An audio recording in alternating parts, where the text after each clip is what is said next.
KBS 공영노동조합 성명서. KBS 뉴스 9518 허위 증언 보도 국민에게 사과하라. 지난 5월 13일 KBS 뉴스 9518 당시 광주에서 미군 정보부대 정보관으로 활동했다고 주장하는 김용장 씨의 증언을 톱뉴스로 보도했다.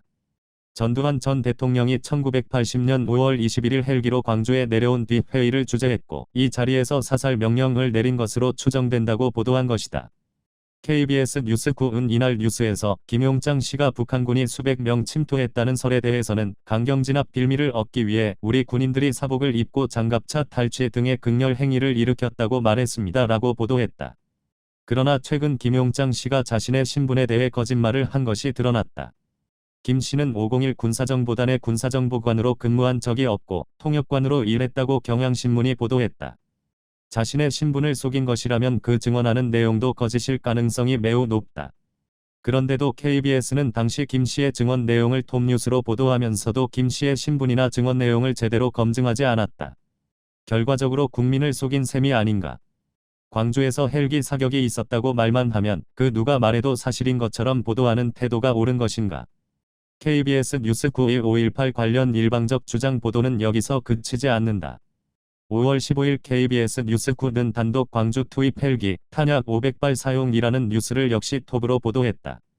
이 뉴스에서 KBS는 당시 탄약관리 하사라는 최종호 씨의 인터뷰를 방송하면서 최종호 당시 하사는 광주로 출격한 헬기가 탄약 500발 정도를 발사하고 돌아왔다고 KBS에 증언했습니다. 라고 보도했다. 그러면서 전쟁 시에만 쓰라는 고폭탄까지 지급하라는 명령에 귀를 의심했습니다. 라고 방송했다. 이어 며칠 뒤 광주에서 돌아온 헬기는 탄통이 상당 부분 비어 있었습니다. 라고 보도한 뒤 이를 근거로 KBS는 광주에서 헬기 사격이 이뤄졌다는 얘기입니다. 라고 보도했다. 일방적인 증언에 의한 추측 보도를 한 것이다. 이 뉴스도 어떤 검증을 했는지 알 수 없다. 오로지 최종호 씨의 증언만 있을 뿐이다. 5.18 관련 소식은 민감하고 또 파장도 크다. 그런 만큼 공영방송이 증거자료가 없는 일방적인 주장을 보도하는 것은 위험하다.